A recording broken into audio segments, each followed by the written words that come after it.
Alors on va parler donc les bienfaits, on va quand même juste toucher deux mots sur les méfaits de la sédentarité. Donc ça, on pourrait en parler pendant des heures, on n'a pas le temps.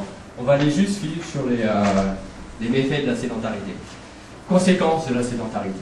Il ne s'agit pas de faire peur aux gens, il s'agit d'être réaliste.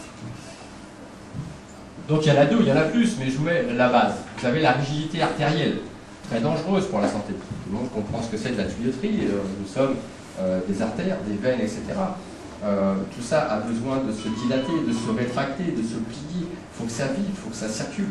La rigidité engendre des incidents assez graves. Si ce n'est pas habitué en élasticité, des caillots, des plaques de cholestérol, plein de choses peuvent vous gêner. C'est-à-dire que, pour parler simplement en rigidité artérielle, infarctus, grave, AVC, dramatique, c'est la même chose. Tout ça est lié à la rigidité artérielle.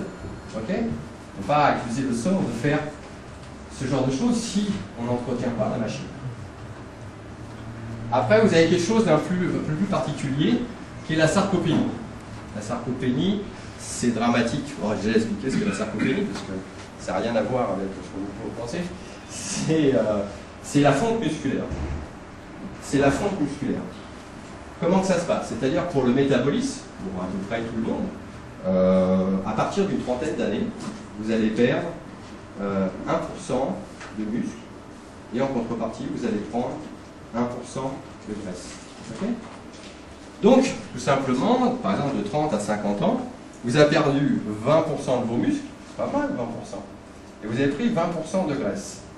Dans le meilleur des cas, ça peut être beaucoup plus dramatique que ça. Et donc, en quoi c'est dramatique? Philippe, il faut écrire là? Oui, toujours là. Je vais essayer de vous expliquer le plus simplement possible. En quoi c'est dramatique de perdre ses muscles?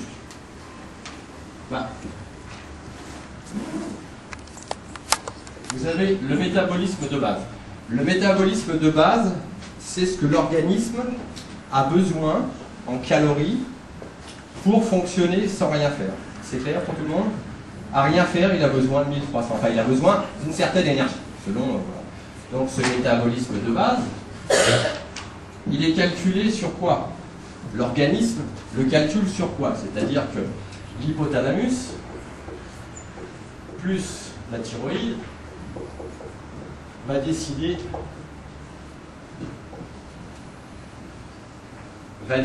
quel va être le métabolisme de base. Le métabolisme de base, il va être calculé sur la masse maigre, c'est-à-dire vos muscles, plus les os. Ok? Donc, prenons un exemple très simple, une femme de 60 kg qui aurait besoin de 2300 calories, métabolisme de base. Donc ça, c'est réglé comme ça.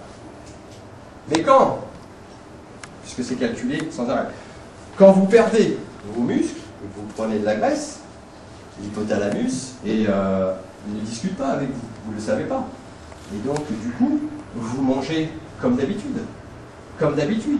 Mais si d'un seul coup, vous avez moins de muscles, etc., l'hypothalamus discute avec la thyroïde et dit bon, il y a moins de pièces à chauffer, on va baisser la chaudière.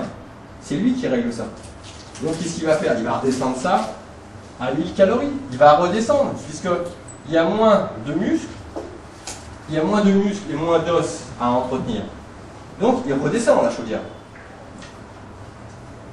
Ça, ils voient ça entre eux. Et vous, vous ne le savez pas. Vous comprenez?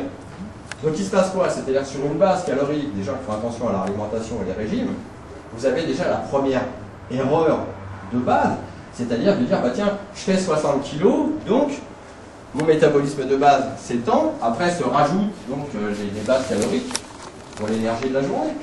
Ok? Sauf que si ces 60 kg, c'est pas que de l'os et du muscle, il y a une erreur au départ.